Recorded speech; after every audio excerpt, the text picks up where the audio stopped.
Hello friend, तो केमिति अछंती आपण मु आपनको एई चैनल गोटिए नुआ वीडियो को बहुत बहुत स्वागत करूची। आज आमे समय यात्रा बा टाइम ट्रैवल किछि वीडियो क्लिप देखिबा जहा प्रमाण करूची जे टाइम ट्रैवल केवल कल्पना नुआ यह सत्य मध्य। एही वीडियोटी हेउची 1995 रे होइतिबा माइक टाइसन कर बॉक्सिंग मैच रे वीडियो। आपण एही वीडियो रे देखि पारुथिबे जे जने व्यक्ति हाथ रे स्मार्टफोन धरी फोटो उठाउची। 1995 रे तो स्मार्टफोन बाहरी नथिला, तेनु समस्त एही व्यक्ति गोटे टाइम ट्रैवलर बोली मानंती।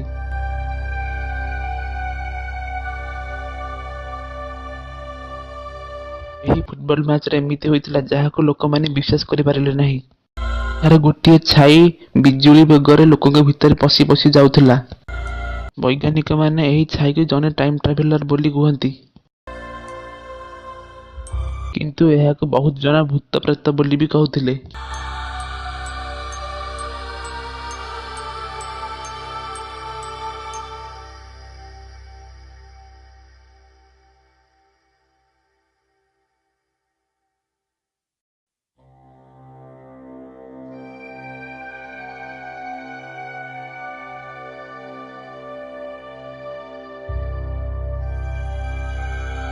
वीडियोटी चार्ली चैपलिन 1920 रे रिलीज होइथिबा द सर्कस फिल्म रे वीडियो।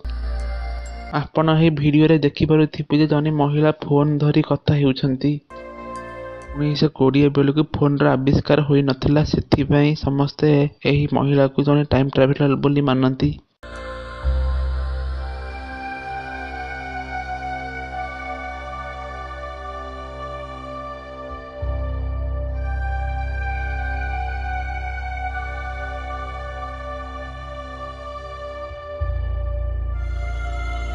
फ्रेंड्स, आपण एही वीडियो को ध्यान सह कर देखंतु। आपण को किछि अद्भुत लागिला कि?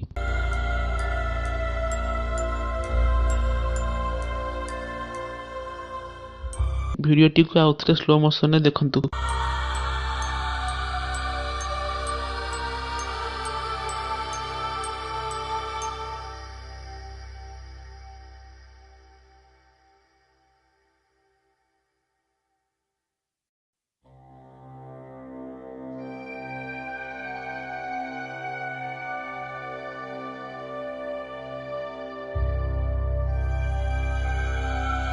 हठात ए साइकिल आसिला केउठू?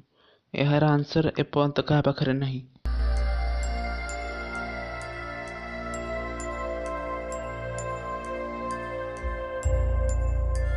पूर्व वीडियो पर एही वीडियो रे मध्य सही परी होइथिली। हठात ए कार आसिला केउठू?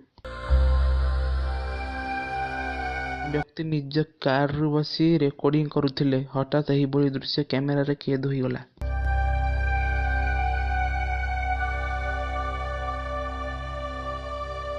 आपण एही वीडियो रे देखि पारुथिया व्यक्तिटी निज संगे जाए फ्यूचर रे देखा होईछि।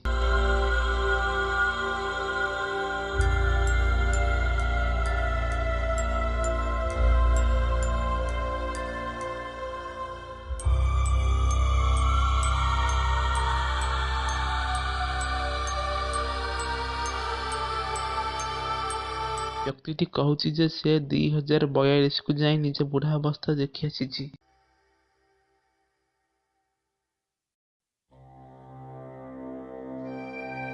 जानिथिले जे ता कथार केही विश्वास करिबे नै, सेथि पई से निज संगे गोटिए वीडियो तयारी करिछि। प्रमाण रे से निज हाथ रे थिबा टाटू रे भी मध्य वीडियो तयारी करिछि।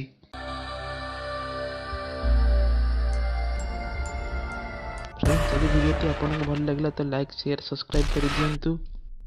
मु देखा हेबी आपनको सह नेक्स्ट वीडियो रे। से पर्यंत बाय।